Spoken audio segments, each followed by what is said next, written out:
camera 16. External camera 15. Camera 10. Oh, damn it. They're here. Hey, welcome back everyone. So we're going to talk Gears 5 today. I just spent over 60 hours in the campaign, and why 60 hours? Well, we just completed the Ironed Out achievement where we had to beat the game on Iron Man mode, which is essentially we have one life, and if we died at any point during the whole story, we'd have to restart from Act 1, Chapter 1. So we completed that. That's a future video being worked on right now, and that'll be out soon. But anyways, I have some thoughts on the game and how underwhelming it kind of feels when you stack it up against Gears of War 1, 2, and 3. I gotta be honest, it really just doesn't hit the same.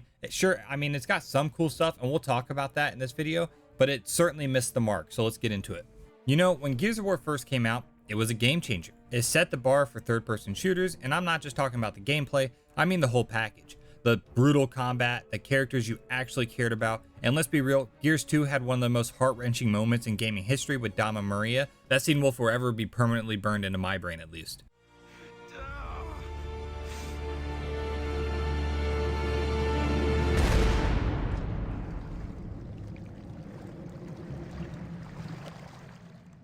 So let's talk about the story. Gears 5 tries to do something new with Kate, but I don't know. It doesn't quite land the way that I wanted it to. We get a deeper dive into her backstory, her connection to the Locusts, and all that personal stuff. And hey, I'm down for a good character story, but honestly, I think it misses some of the emotional punch we got with the original trilogy. Dom's whole thing with Maria was gut-wrenching. You could feel his pain. In Gears 5 though, the big emotional moment is the choice at the end. Do you save JD or Del? Definitely feels forced for, reasons I'll explain later about how the writers handled JD, but it's just trying to give us that big moment, and it doesn't have the weight it needs. One of the biggest things for me was the tone. Gears 1 to 3 had this gritty, urgent feel to it. You were always fighting to survive, pushing through impossible odds. But in Gears 5, they throw in these open world sections, and it just feels like there's no urgency. Kate's fighting for her life, sure, but it doesn't really feel like the world's on the brink of collapse the way it did in the first few games. I get it, they wanted to do something different, but it just feels out of place. And the squad dynamic, it's nowhere near as tight as the original crew. You had Marcus, Dom, Barrett, and Cole, for example, and those guys had real chemistry. JD and Del, I mean, they're fine, but it's like they're just going through the motions. Let's talk about Kate for a second. I actually like her character, but the way her story is handled just doesn't have the emotional impact as, say, Marcus's journey. And then there's JD, who out of nowhere just goes to a complete douchebag. It's just a huge shift that feels rushed. And Del, I'm not saying he's a bad character. I actually kind of like the guy, but he's just kind of forgettable. There's no real emotional weight behind him the way there was with Dom or even Barrett. And let's not forget the villain. The Locusts and General Rom were iconic, man. You were terrified of those guys. But in Gears 5, the Swarm Queen doesn't hold a candle to those early villains. She just doesn't feel like a real threat. It's like she's there because they needed someone to be the big bad, but they didn't take the time to make her feel like the monster she should have been. Alright, so that's kind of my first impressions on the story. I think we can all agree that it just doesn't quite stack up to what we had before, but let's get into the gameplay now and talk about some of the mechanics. Gears 5 doesn't really shake up the cover system all too much. Honestly, it felt pretty solid. You dive into cover, you pop out, you shoot, rinse and repeat. I think it feels good. But let's talk about the weapons. They've added some cool new stuff, and honestly, the variety is very solid. You've got a nice selection of guns to mess around with. The problem though, is I feel like there's really no oomph to these guns. There's no punch when I shoot them. You fire these big guns and it just kind of feels lackluster. I don't know, maybe it's just me. Let me know in the comments below if you guys feel the same way, or if you felt the guns, feel and sound the same as they did before. I just felt like they were just a little off. I don't know, it was just weird for me. Now, here's where I'm really gonna dig into Gears 5. It's the open world stuff and the stuff with the skiff. I'm biased, so take this with a grain of salt, right? I don't really enjoy open world games. I enjoy linear games. Space Marine 2, fantastic. I hope Gears of War eday can take some lessons from that game going forward. But Gears 5 with these open world segments, I hated these guys. These were terrible. The areas with the skiff just felt empty, like super empty. There's nothing to see from a distance that grabs your attention. No epic battles on the horizon to look forward to. And they tried to make it cool by letting you stow weapons on the skiff. When I first saw this, guys, I was like, sweet, we're gonna put some really big badass weapons on the skiff, and we're gonna have a big epic fight where I have to go back to the skiff, grab these weapons to get through the fight. This never happened. The whole thing with the skiff just felt like a chore. You would finish a mission and then they would say, all right, let's get back to the skiff. And you would hike like for 4 minutes to get back to your skiff. It just wasn't that fun. Now, not everything was a bust. I actually really like Jack. He's the robot companion you get who has support abilities and assault abilities, and you can use these to solve these problems in multiple different ways. This is really cool. I like the variety it added to how you can approach combat. The problem is though, that to really upgrade Jack and get these ultimate perks, you've got to do these side quests. And I gotta be honest, I just wasn't feeling it. You guys already know how I feel about the open world and that coming into Gears. I was not about these side quests. That's not really what I signed up for going into a Gears game. I like the old linear Gears experience where you know exactly what is coming and didn't have to go off the beaten path to make things work better. I think you only get, somebody correct me if I'm wrong here, but I think you only get one ultimate perk going through the story. You have to essentially go out of your way of the main story to get these perks. It just kind of feels bad. As for the pacing though, Act 1 and Act 4, I really enjoyed those. They felt more like the classic Gears I know and love. You're playing as a team, you're pushing through, and it's all about that tight squad-based action. But Act 2 and 3, again, these are the open world segments with the skiff. So if you guys like that, you know, to each their own, right? But man, those were just a slog.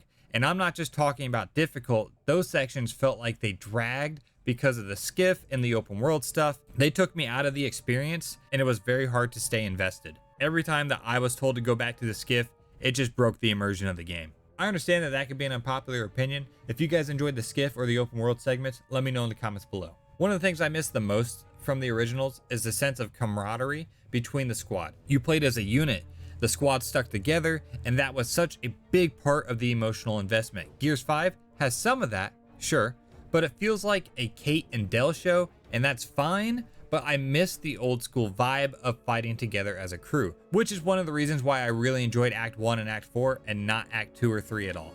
Alright, let's talk about the story and characters in Gears 5. First off, I know a lot of people have a problem with Kate. I actually don't mind her as a character. Her story has potential, but it's just that. To be honest, it never really hits home for me.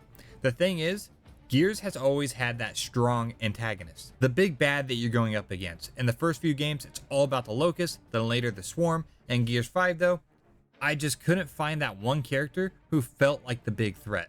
Without a solid antagonist to face off against, Kate's story, as personal as it may be, just kind of loses its weight.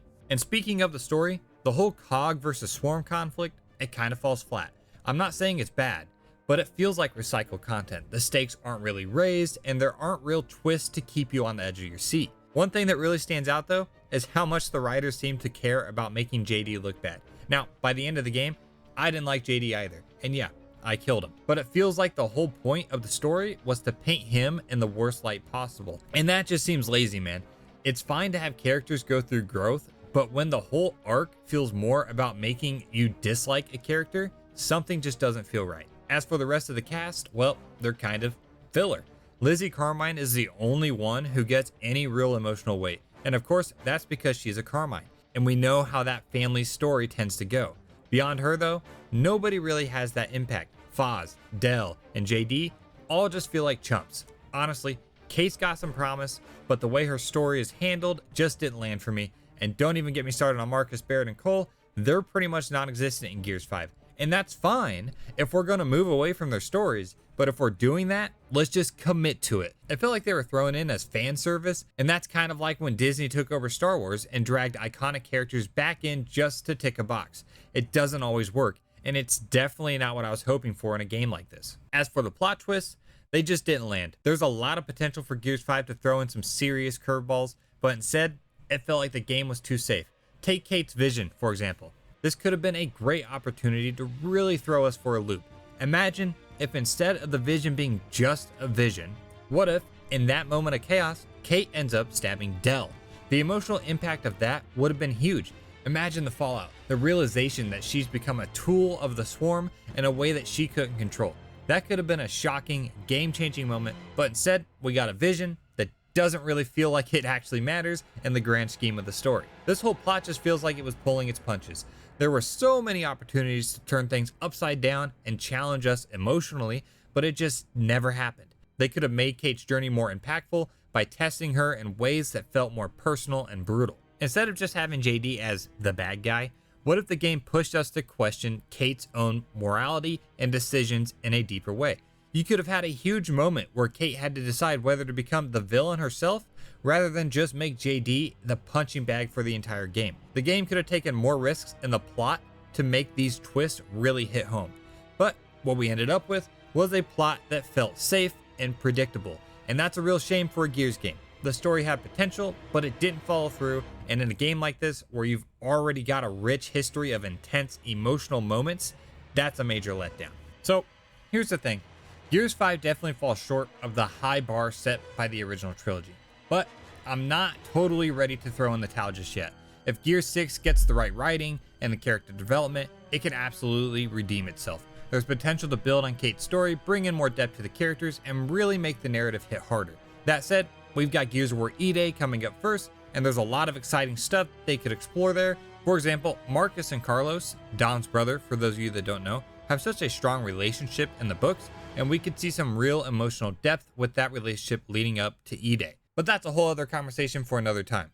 Now, if I were calling the shots on the next game, if they want to stick with that more personal, character-driven story, they really need to make their characters earn their development. Like I mentioned earlier, Kate could have had some truly gut-wrenching moments. Hard choices would have made the story feel so much more intense, and it would have set the stage for some serious conflict among the group. And don't even get me started on the Swarm Queen.